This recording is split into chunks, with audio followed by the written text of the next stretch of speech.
Hello and welcome to my channel, Balkan Aesthetics. The topic of today's video is you don't know what you have till it's gone. You know, that's a saying that we've heard many times throughout our lives, and it's really one of the most sobering sayings that we can ever come across. You know, we really don't understand the value of something until we no longer have it. Whether that's a relationship, whether that's, you know, being able to walk. It's interesting how the human mind works, where we only seem to appreciate something when we no longer have that thing, you know? When we have it, we don't realize the value of it until we no longer have it, you know? It's one of those interesting things that really boggles the mind when you think about it. How human beings have a difficulty in appreciating something when they have it, and they only realize how valuable it was when they no longer have it.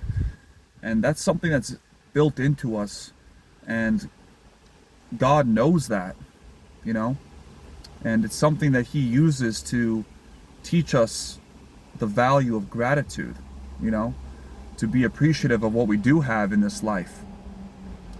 And the only way we can really appreciate what we have is when we no longer have it, you know? That's really what it means to know something. To know something is to appreciate it for what it is. And the only way we can know how important it is and how valuable it is when we no longer have it. That's when we gain a true appreciation for the things we have in this life.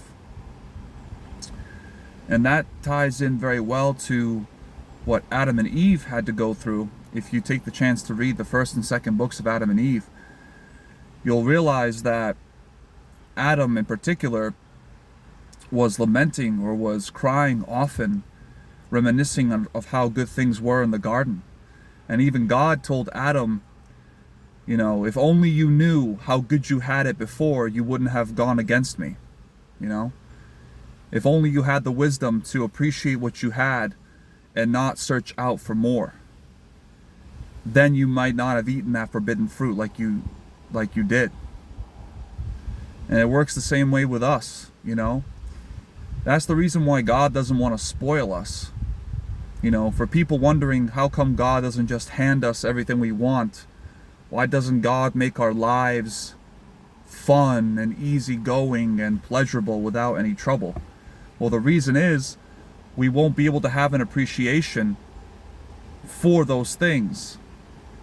It's really weird when you think about it, but it's true.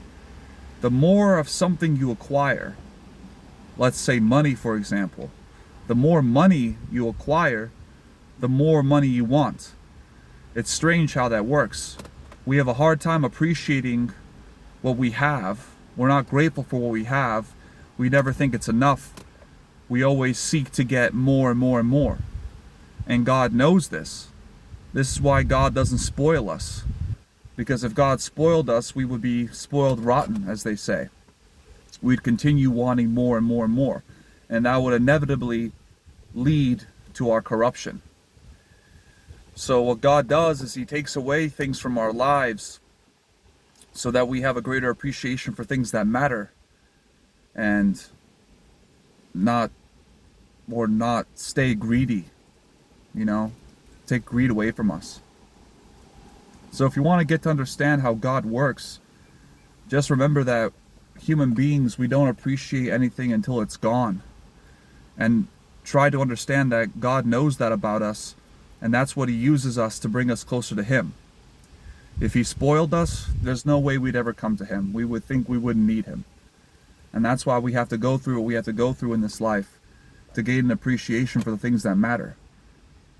So that when we go and be with Him, there's no chance we can be corrupted. So, yeah. That's the main message. You really don't know what you have until it's gone. And that's what God uses to bring us closer to Him. So yeah. If you like the video, give it a like. If you want to subscribe, that'd be great. If you want to make or leave a comment for any future video you'd like me to do, I'd be happy to respond to it. And as always, God gets the glory, and I'll see you in the next video. Bye.